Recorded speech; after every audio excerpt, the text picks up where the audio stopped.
At Experian, we aren't only a partner to credit unions, we're members too. Proud to be the only bureau with the team 100% focused on the movement. Millennials and Gen Z. Families. Military. Small business owners. Retirees.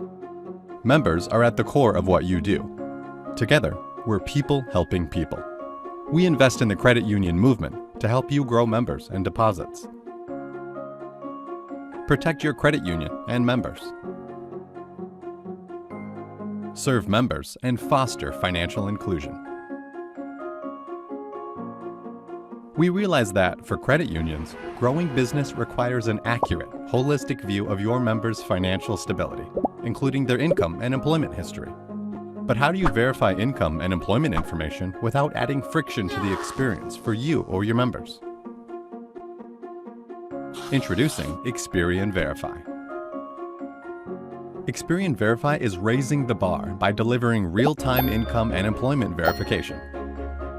This helps streamline decisions, enhances the member experience, and reduces the cost and complexity of existing verification processes. Powered by the most current and accurate data available, Experian Verify delivers income and employment verification directly from payroll sources you know and trust. By expanding our network of exclusive employer records and partnering with the largest payroll providers in the United States, we've achieved impressive scale and core coverage. Data is refreshed every pay cycle, ensuring you make decisions based on the most up-to-date information, reducing decision risk. The result? An instant and accurate view of your members' financial stability. Because every organization is different, Experian Verify can be tailored to meet your specific verification needs. Depending on your goals, that could mean basic income and employment information. Or you might need a more comprehensive view that includes information such as title, tenure, and payroll deductions, plus up to 24 months of employment and income history. And with our modern technology offering a variety of flexible integration options, Experian Verify makes it easy to access the information you need. Credit union members experience friction when they have to stop mid-process to locate, scan, email, or upload income and employment information. Instant verification spares them this time-consuming inconvenience. Because Experian Verify works in real time, the application process is seamless and uninterrupted. Precise, real-time income and employment verification. Sound good? Imagine how... Hello, and welcome everybody. Thanks so much for joining us for the session, the networking session, Clean Energy Lending, a growing trend in credit unions. And special thanks to UN Federal Credit Union for co-hosting this session. We do ask that if folks are comfortable, they leave their cameras on during the session so everyone can see each other and we can have a more interactive experience. And we'd also love to hear from you during the session. So if you have any thoughts or questions or want to contribute to the discussion, please add it into the chat box. We'll also have time for a full group discussion during the second part of our program. If you have any technical difficulties, I believe that my colleague Anna has put the information on what to do in the chat. So you can find those instructions in the chat. And our speakers today, which I'll introduce in a few moments, their bios are also on the Inclusiv website. So if I'll just ask that, thank you, Anna. I'll just ask that we start the slides for now, and we're going to spend a little bit of time providing you with some background. Okay, perfect. Okay, great. So if you could actually go to the next slide, please. Okay, so we're very thrilled to welcome our speakers today from the UN Federal Credit Union, Tom Kurian, who's the VP of Enterprise Information Security, and also the UNFCU Global Sustainability Program. and Eric Darmanin, who's the Chief Lending Officer at UNFCU. And as I mentioned, their bios are on the website. So we'll actually go on to the next slide, please. Okay, so I just wanted to give a little bit of background on the Inclusiv Center for Resiliency and Clean Energy for those of you who aren't familiar. We were started almost 2 years ago, and our goal is to work through Inclusiv's network, but also through a broader network of community lenders to provide support and training for designing and scaling affordable financing for clean energy solutions. So we think that community lenders are well positioned to offer clean energy or green lending products, and we are helping them to get involved in that space. If you could go to the next slide, please. And this is just a little bit of framing for why we think this topic is so timely right now. President Biden has called for 100% of the nation's electricity to come from clean energy by 2035. And next slide, please. If you could go to the next slide, please. Oh, thanks. And we've also seen major increase in investment in green projects. You can see that there's been an increase in renewables, in all sorts of solar and clean energy. 503 billion was invested in the clean energy transition in 2020. And these numbers are just growing. And as I mentioned with President Biden's call for clean energy to power our electric grid, this is just going to keep growing. If you could go to the next slide, please. One example is the US solar market.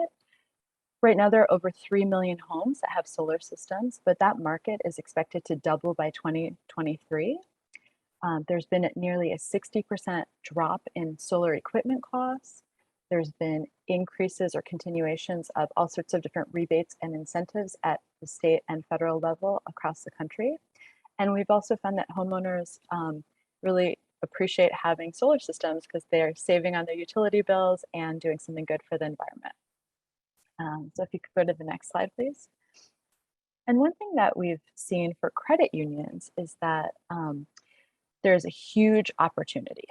Credit unions and other community lenders serve members or customers that often lack access to clean energy, but those same community lenders have deep community relationships and they have underwriting experience. They know how to finance, they know how to underwrite loans, they know how to work with low-income community members. And often we've seen in this space, early adopters in the community lending space have really been able to build a significant green lending track record. We've seen 265 credit unions and financial cooperatives offering green loans, and 27 more that are currently developing their green loan products. Collectively, this represents over 17.3 million members and over 283 billion in assets across the country and Puerto Rico. But we also have seen that 95% of credit unions and financial cooperatives don't yet have dedicated green loan products, and that's where we come in. We are here to help with that. If you could go to the next slide, please. So what is a green loan? A green loan is a loan that can finance projects that reduce the household energy burden, greenhouse gas emissions, energy and water usage. And here are just some examples: clean energy, low carbon vehicles, building or energy or water upgrades.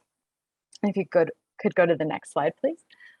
And we also want to highlight energy burden. Energy burden is the percent of gross household income that's spent on energy costs. And we've seen average information for US households. Low-income households pay 3 times higher energy burden than non-low-income households. Black households spend 43% more of their income on energy costs than white households. Hispanic households spend 20% more, and Native American households spend 45% more. So again, if you could go to the next slide, please. So that brings us back to credit unions and community lenders. These lenders that I mentioned, the 292 that are currently offering green loan products or developing green loan products, there's 61% of them are CDFIs, low income designated, or minority depository. And we've also been thrilled that 25% are inclusive members and 21% have participated in our solar lending training program. So if you could go to the next slide, please. So we just wanted to give a plug for the training program we have right now. There is no cost to apply. It's for community lenders, and you can find the application link here, and Anna's just added it into the chat. And if anyone has any questions, feel free to reach out to me. Okay, so if you could go to the next slide, please. I am now going to pass it over to Tom Kurian, who will talk to us about the United in Sustainability program, which is another amazing way for credit unions to get involved in green practices. Thank you so much. I'll pass it to Tom. Thank you, Neda. Really appreciate the opportunity to speak to everyone today. This is such an exciting topic, and everything Inclusiv is doing to lead here and to partner with us is greatly appreciated. As Neda already mentioned, my name is Tom Kurian. I work at United Nations Fellow Credit Union. I am part of our Global Sustainability Program as a program manager, dealing with the credit union industry and really trying to move sustainability writ large across this into the credit union industry. So I'm going to be talking to you today about our United in Sustainability Network. That's a credit union network that is really trying to be both an incubator and an accelerator for sustainability adoption in the credit union space. The United in Sustainability started as just a conference that UNFCU was hosting several years ago, just wanting to talk about what we were seeing in the credit union space, that a lot of credit unions were, it was very natural for credit unions to adopt sustainable and socially responsible practices because it's so much in our DNA about helping each other. It's about collaboration, about being really true members of our communities that we serve. What we realized is that there was a real need in the credit union space to have something that kind of tied together all the best practices and all the great partners that were out in the movement that were doing work. There was nothing really bringing them all together in a way that would make it easy for credit unions to adopt. So we decided to take that summit, that credit union conference, which we are going to talk about a little bit at the end of this, and really try to turn it into a network. And United in Sustainability as a network is really focused on being credit union centered, really talking about community leadership, and really focus on the fact that credit unions, collaboration amplifies impact. If you can go to the next slide, we see these as our pillars for United in Sustainability, right? That we're focused on the credit union industry, the kind of unique suppliers, the thought leaders, the kind of stakeholders that we need to influence. We know that credit unions are community leaders, whether that's in the membership segments we serve, or in the financial services industry. We are definitely leaders when it comes to social responsibility and being authentically good partners to our communities and to our members. And we have had very naturally been collaborating across all of our kind of business opportunities. And we felt this was a real place where credit unions can really amplify our impact. Most credit unions, even large ones, UNFCU is a fairly large credit union, even our own impact is, bound by our geography, bound by our membership, our membership segmentation, but working together and speaking one voice, we can really move the needle on social responsibility and sustainable practices. So what we really, with UIS, we really hope to create something that has specific value to credit unions and is not duplicative or competitive with other resources. You guys saw the training that Inclusiv offers. We're really trying to connect credit unions who may not be at this summit, at this event, but may really have value for the types of services like group like Inclusiv can offer, or across the board. And what we heard from the credit unions who attended our summits before was that what they really wanted help with was they want to engage in social responsibility, they want to engage in sustainability, but they really didn't have a roadmap how to get there. Especially they could be at various different parts of their journey, and they needed help with the roadmap tools. We really wanted to amplify our impact by reporting together and showing our impact, and speaking to our stakeholders in one voice. And those we turned into working groups. And next slide, please. And we really want to, these working groups have been doing work for the last year. And in our next, and the next slide, we're going to be talking about this, what the working groups have developed, plus a lot more around sustainability. We're going to have great speakers. We're going to have experts in the field. We're going to have other credit unions who've been really leading in sustainability. They're all going to be presenting at our event, our virtual event, United Sustainability Summit 2021. That's in November 15th and 16th. We're going to be co-hosting it again with UIS CU. That's our organization, American States Federal Credit Union. And we really hope that you guys can join us. Anyone who's interested in learning more about sustainability, you can email us at info@uisnetwork.org.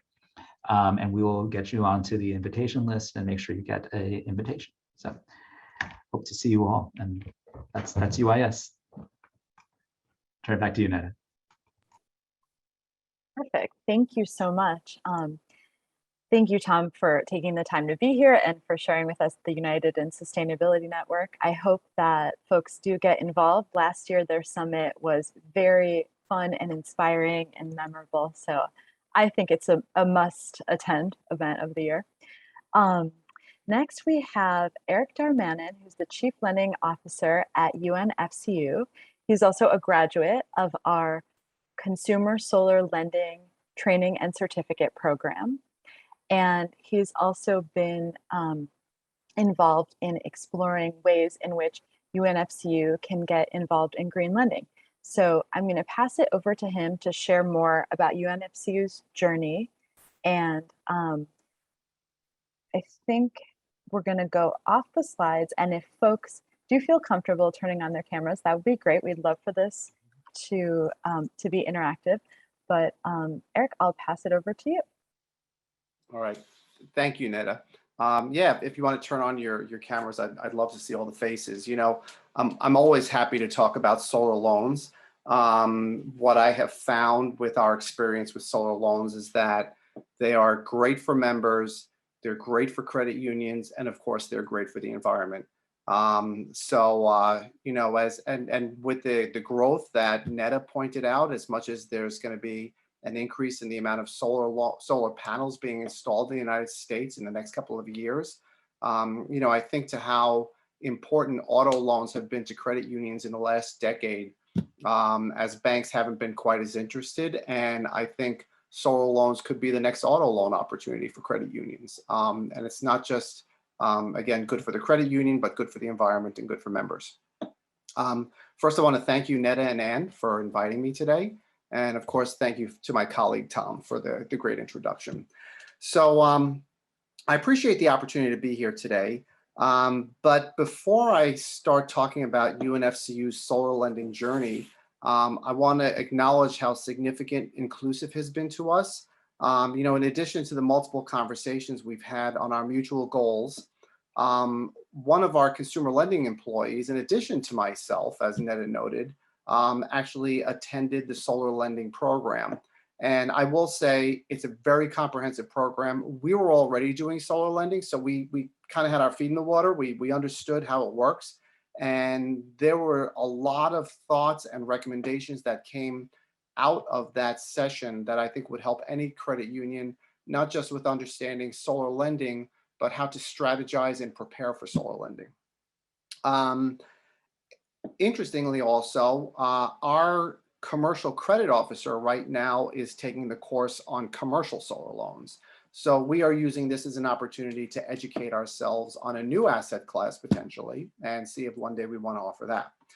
So with that said, full disclosure, we don't offer solar panel loans. So you can imagine how awkward it was, because we're in a kind of a unique situation that we've gone through a 360-degree journey with solar lending. So, we actually started in 2018 and decided to pause early in 2020 at the start of the pandemic. When, let's face it, there was a lot of uncertainty. We paused on several initiatives. And although we've reinstituted all the other initiatives, we haven't done solar lending yet, but will be. We're just in the final implementation of new loan origination systems. So solar panel lending will come shortly thereafter. So when Neda approached me to talk about solar lending, it seemed a little awkward because we don't have a program in place.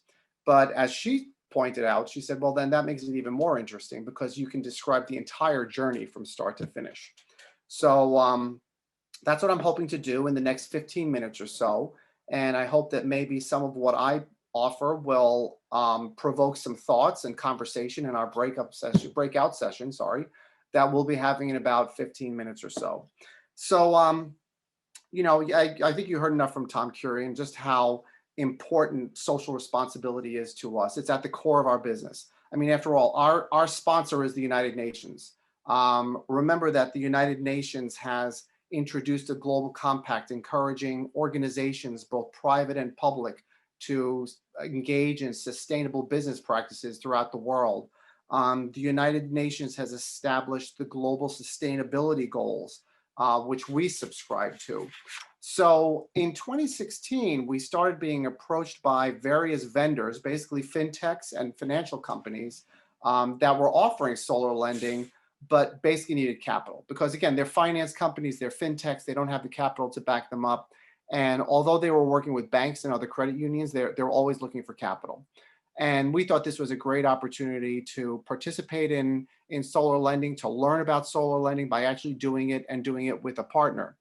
And we really liked what we saw. Few things we learned about solar lending from a credit union perspective, and as far as being a good asset to have on the books, first thing is that solar loans are they're originated at a discount. Even the solar installers, in an attempt to make it more affordable for the homeowner, they actually subsidize the loan to help to buy down the rate. So in addition to our partner picking up their spread without having to pay them any fees, we get to purchase the loan at a discount, which is appealing to us and allows us to offer a lower rate. These loans are also what we consider to be quasi-secured. And I say that because you'll hear a lot of people saying, oh, they're secured loans. They're just like auto loans. And they're really not entirely. When you do a solar loan, you have the opportunity to file a UCC lien against the equipment, the solar panels. And let's face it, it's not practical to repossess solar panels. And let's face it, I don't think there's a market for used solar panels. So it's just not practical to think that you're going to recover your losses by selling solar panels. But between that and the fact that most solar loans, which we made sure we have a clause in the note that allow you to turn off the power if the borrower goes more than 60 days delinquent, we felt that those two combined will help drive behavior to make sure that the borrowers pay. Because for starters, since we have the lien on the property, if for whatever reason they don't pay, then if they ever sell the house, then we get our money then. The other thing that's really important is that we've used the threat of turning off the power, and it's worked effectively. I'll get a little bit into later on about some of our collection practices, but we have had cases where we had delinquent loans, and as soon as our collections department notified the member of our right to turn off the power, guess what? They reinstated pretty quickly.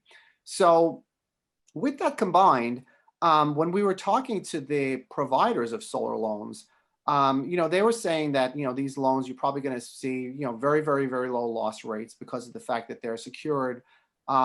We were hearing quotes that the expectation should be like about 35 basis points in annual credit losses. We thought that was a little bit optimistic. So when we did our financial modeling, as we do whenever we roll out a new product, we plugged in 70 basis points.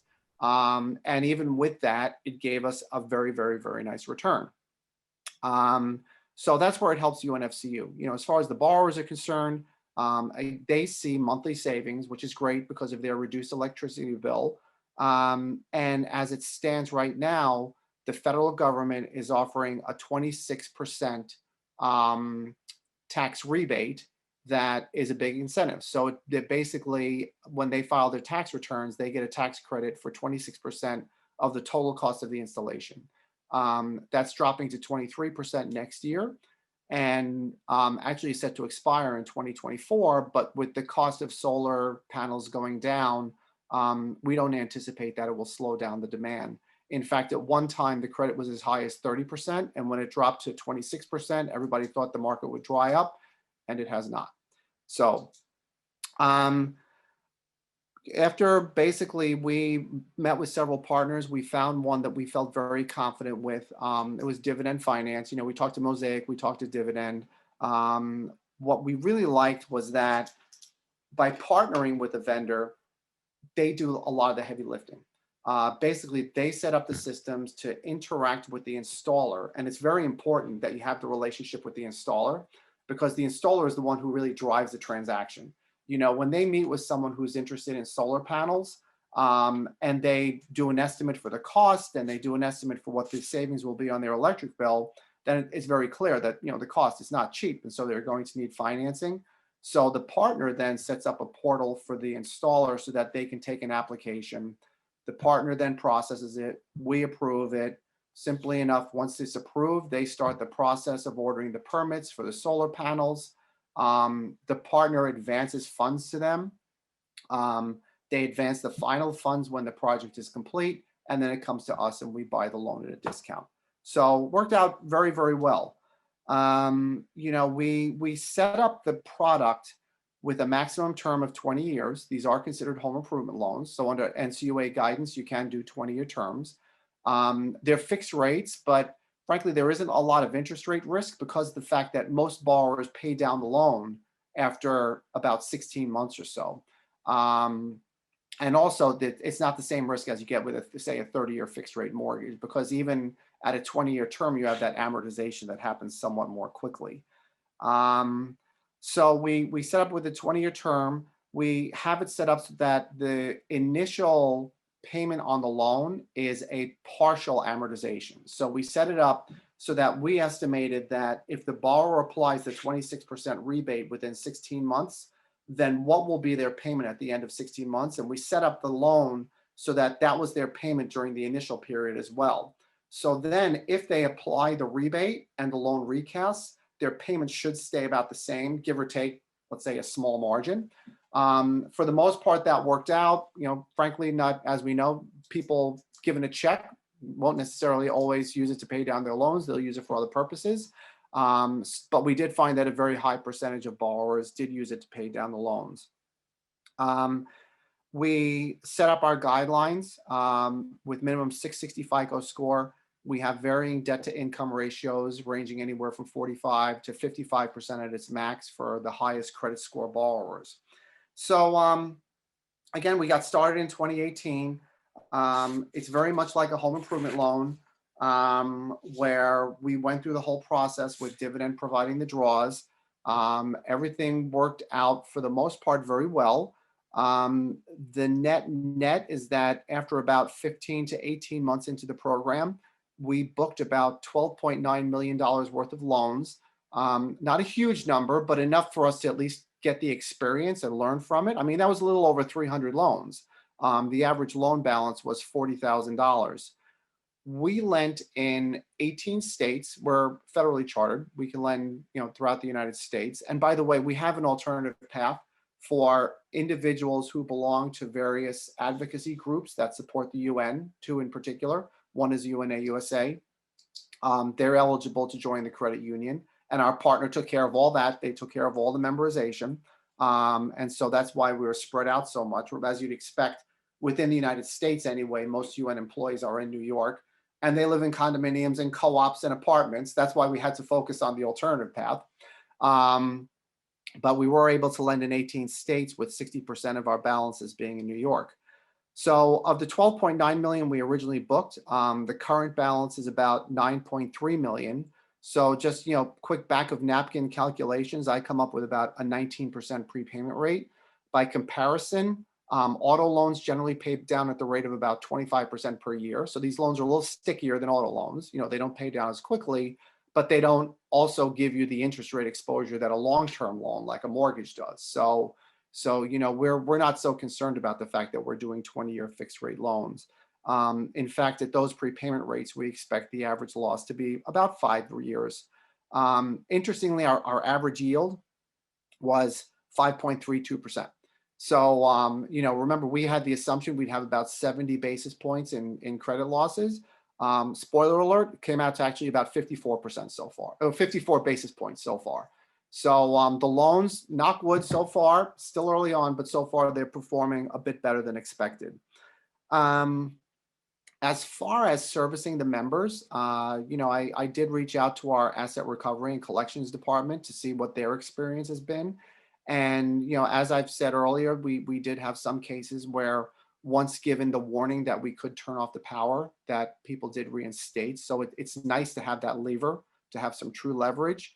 Remember also that when you're turning off the power, you're not shutting off their electricity. They're still connected to the utility. What you're doing is you're shutting off the solar panel's ability to subsidize their electricity.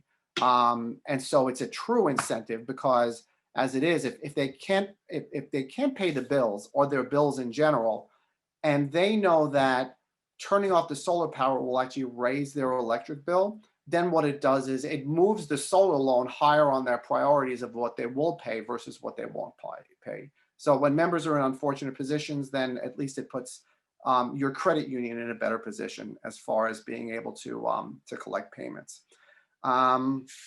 We did have some members, as I said earlier, who did not use their tax credit to pay down the loan. And unfortunately, we did get some feedback where they didn't expect their payment to go up as much as it did. So lessons learned next time around when we roll out the new program, we are going to beef up the disclosures, help the members better understand. In addition to that, we do provide notification in advance as they approach that 16th month to encourage them to pay down. We're going to be a little bit more aggressive in that regard. So a couple of lessons learned there. I would say other lessons learned as a whole that, I feel this is a very good product for, again, credit unions, borrowers. We will, in addition to next time giving more notification to the member to help them out with understanding the impact of the recast. Another thing we'll do that we learned is that even though we never actually turned off this energy from the panels, we did sort of debate with it about whether or not that was the thing we wanted to do. But we learned subsequently that when installers install the panels, sometimes the panels have remote shutoff. So you don't have to send an electrical contractor out to the property to actually turn it off, which is a sticky situation. So you can actually do it remotely. So we'll make sure that's there in case we're ever in a position where we do need to leverage that. So I know we wanted to start the breakout session at 6, which is where we are now. So just in summary, what I would say is that if you're interested in this, and this is a lot of what we learned from the inclusive training, survey your members, do a market study, understand what demand there is for solar power in your market.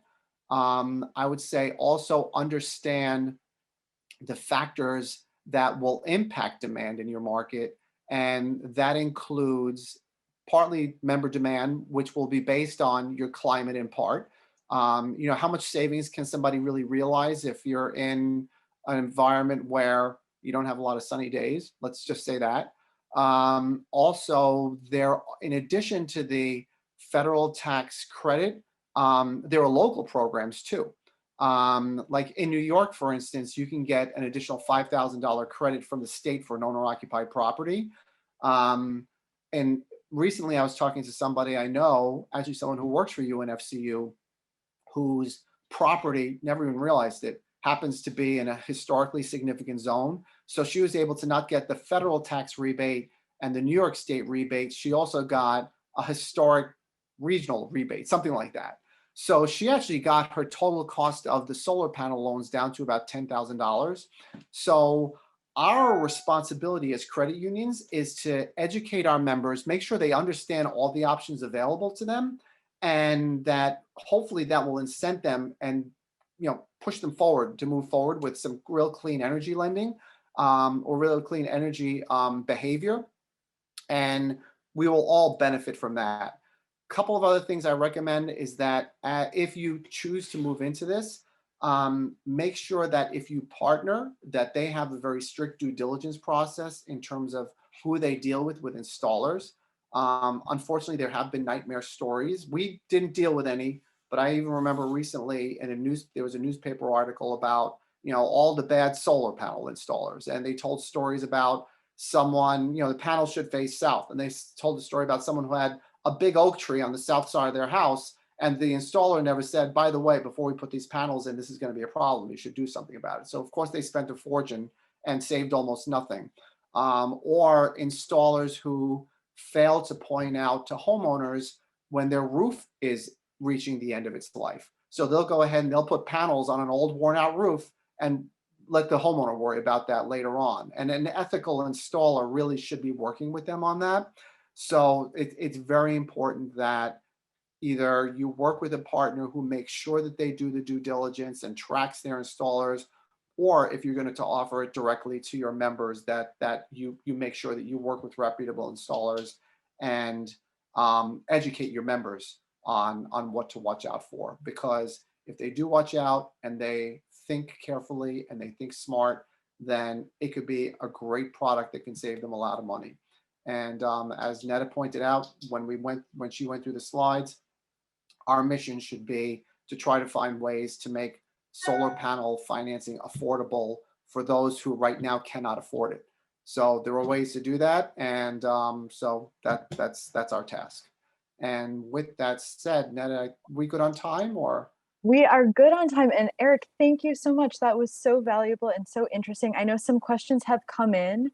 I'll start with the first one. And while I'm asking that, if other folks have questions, you can add it to the chat, or you can unmute yourself and just ask directly. But the first question is from Shani Vines. How do you evaluate technology and solar output performance in-house or by third party? So we actually don't evaluate you mean the performance of the system, I'm assuming, and the options of the different systems, or the performance of the loans? I guess I have to ask. I believe the system. Is that right, Shani? Yeah, because if that's the case, then no, we don't. We don't. As I said, we partnered initially with a company that we felt did a good job. I mean, we had 0 complaints. I will say 300 loans. Everyone very satisfied with our partner and with the results of their product. But yes, that is a great thing to learn if you roll out a product organically directly to your members. Part of the education process. Absolutely. And I think I'm curious, Kelsey, I know you've gotten involved in that as well from partnering with so many lenders. Have you seen different approaches to that across different lenders? Hi, everyone. Yes, part of the way our program was run, which for context, I ran the Mass Solar Loan Program here in Massachusetts, was that we set some standards for system performance for our contractors that we checked as kind of part of our technical application review. It was relatively basic things in terms of kind of required warranties and stuff like that, but also had a kind of system performance measurement. The system had to generate 70% of what an optimal system would do, and we checked that by receiving a shading analysis from the installer. So as we talk to our lenders about kind of offering loans outside of our program, we kind of point towards resources like shading analyses that you could collect.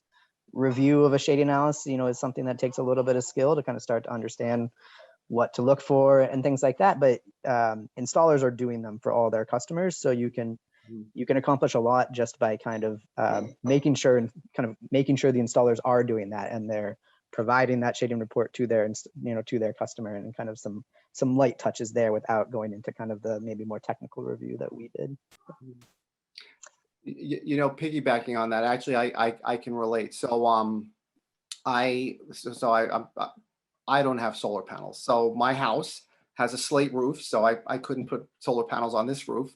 I also have a weekend house, and I had a solar installer come talk to me because I really wanted solar panels on it. And I thought they did a great job going through the whole analysis.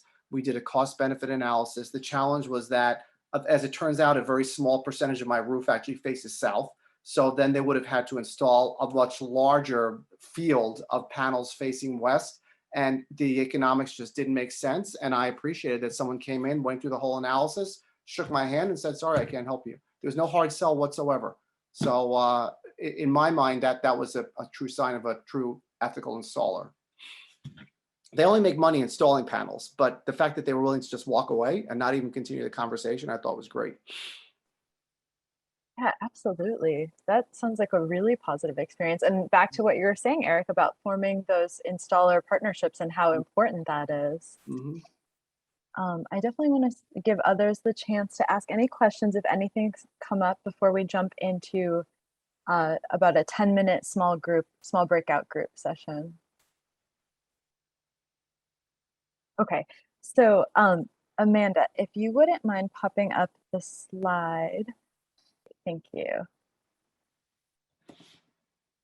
So breakout groups. So again, we do kindly ask you to turn on your cameras. It says 15 minutes, but we're going to be in there for 10 minutes. We'll be in there until 6:20. And we just suggest that you discuss with each other, where's your financial institution on your green lending and or sustainability journey? Do you have any green loan products? Do you have any sustainability initiatives? If so, what have been the challenges and the successes? And if not, what are the barriers and what opportunities exist in your region to get involved? Do you live in a place with really high electricity costs? Maybe your members are very environmentally conscious. Maybe there are extreme heat or cold conditions throughout the year. Maybe your electric grid is unstable. Whatever is most relevant in your region.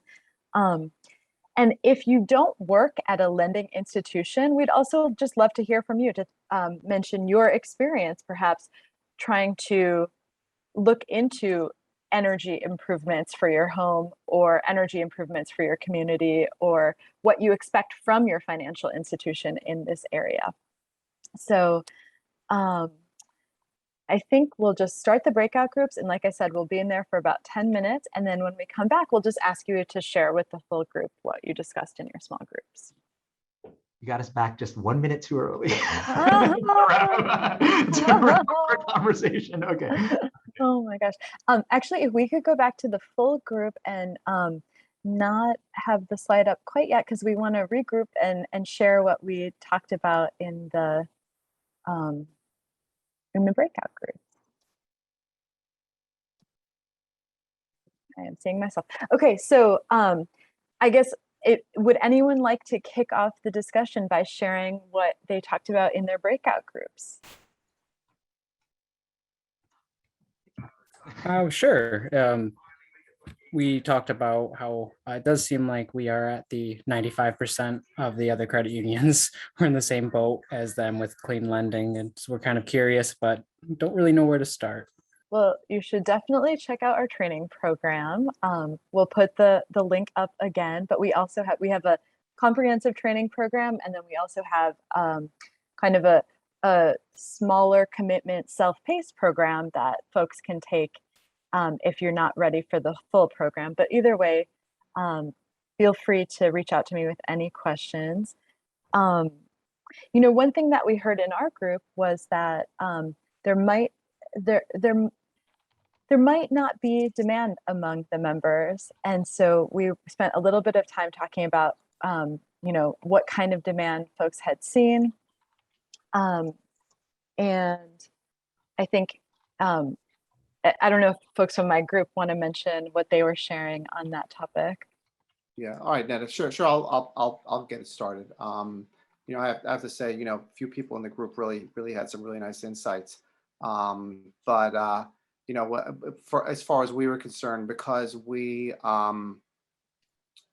worked with a partner, pretty much all our solar business came from new members that joined as part of our alternative path to membership. Wasn't much interest with our existing members.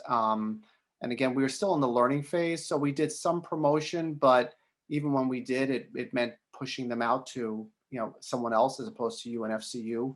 So they would have had to apply through them. So we feel that when we reintroduce the program by having a direct channel to our members as well, we're hoping we'll have more success. But with that said, many of our members, again, are in New York City, but not all. We have members throughout the world, but very heavily concentrated throughout the United States. There are a lot of single family homes out there that we could finance solar panels for. I think Kelsey said something about the experience he saw with institutions. Same thing, Kelsey. I think you said that it was really more loans coming as opposed to existing. Yes, sorry, I have a toddler talking next to me. Yes, for our program, we had a real range of our lenders and kind of the volume they were seeing, driven sometimes by kind of just their market limitations being, geographically limited or kind of membership limited. And then others who maybe had a broader range, more kind of alternative pathways to membership, who could lend across the state and were able to kind of really form partnerships with solar PV installers and really kind of just pursue the product and, put their weight behind the product a little more, ended up doing, very considerable volume, $60 million plus, so a real range across different lenders and how they kind of participated in this market. And I think, we saw a similar experience with a lot of new membership coming in. In part, that's just driven by the nature of PV is driven by the installer sales force. That's how people are finding out and getting into this PV decision for the most part. And then they're finding a lender. So the kind of chances of them already being your member, are still pretty low given kind of how many credit unions are out there offering these loans. So that's why we saw, a lot of kind of new membership creation, which is really a value of this type of product, is that it's a great path to new membership as well. Yeah, we've heard that as well. We've heard that from many credit unions that this loan product brought in new members where they were referred directly by the installers. I know also there was another group. I wanted to give that group the chance to chime in if you wanted to share what you talked about in your group.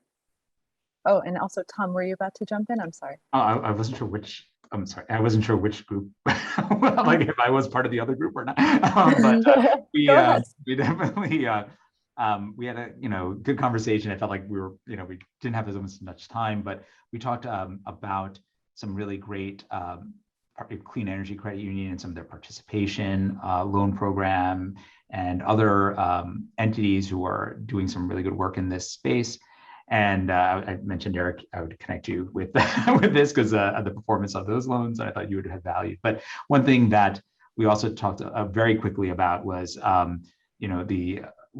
credit unions getting involved with programs in their local communities or municipalities, and whether, and again, I'm going to tie this back to sort of our conference again, because both in relation to not only should we be introducing these loans as products that are going to be helpful and successful for our members, but it would be if we as credit unions also are adopting sustainable practices and corporate social responsibility and just environmental diversity, all the parts of being responsible. We're not only offering these products, but more of a authentically representing the values behind them, right? And so it's kind of important for that link to be there, not only when you attract new members through these programs, but if they can also feel like, oh, this is not just a financial product, this is a relationship with a financial entity that is different than my commercial bank, right? Or that really is a responsible act, I don't want to be too fluffy about it, but sort of really at least a responsible, if not authentic, values-driven partner in the financial services space. That entry can actually maybe build on the inherent advantage I think credit unions have in the financial services, retail banking space, right? To kind of deepen that relationship, and hopefully it's just a door in, and they can build that kind of connection with your credit union as as a long-term partner. So, I invited them to come to our summit where they can learn more about doing that. So that's it. Absolutely. Thank you. And then Gary, I think, did you have something you wanted to add? Yes. The question came up just before we got closed out there about municipality lending to municipalities for solar projects.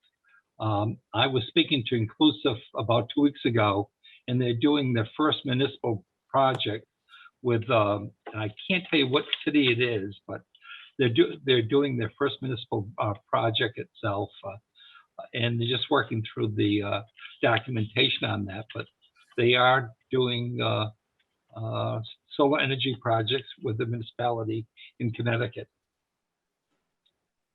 And we're still working, Inclusiv is working with Inclusiv in order Inclusive to get, Prosperity Capital, right, I think. right, Yeah. right, in order to get the national program rolled out itself. That's right. So we're working on that, and we continue to do our participations through clean energy itself. That's right. Yeah. Neda, in my group, Darian and Nathaniel both are working within their credit unions to just begin the process of exploring. It's really new. Their staff is just learning what it is and what it means and what the possibilities are. It was great fun listening to them tell us about their very beginnings of their journey. And they sound, Neda, like so many of the credit unions that we work with at Inclusiv. They're just getting their toe in the water to figure out what it's going to feel like, but it's an exciting time for credit unions. Could I interject one thing? The class is invaluable. And I'm not just saying that because of Neda being there, but for any institution that's starting off and wants to really understand the process itself and really eliminate potential pitfalls down the road, take the class. They'll enjoy it. Plus, the networking is invaluable. I completely agree. Thank you so much for the plug, Gary. Thank you so much. I know we're just 1 minute over time. We could go to the last slide, please. I'll do a couple quick wrap-ups. Okay. Well, that's just a reminder to apply to our training program. I also want to give sincere thanks to Eric Darmanin and Tom Kurian from UNFCU for speaking today. It was so wonderful to hear from you. We really appreciate it. Thank you so much to everyone for participating and sharing your own experiences. Thank you, Darian, for the plug for the class as well in the chat. We hope that you'll join us tomorrow morning at 9:15 a.m. to see a thoughtful conversation between Kathy Mann, who's Inclusiv's president, CEO, and here today, hi Kathy, and Robert Smith, who's the founder and CEO and chairman of Vista Equity Partners. And then after that, we'll go into a 10 a.m. conference session on clean energy justice or energy justice. So we hope you'll join for that as well. I don't know if Kathy, if you have anything else you want to mention before we sign off for today.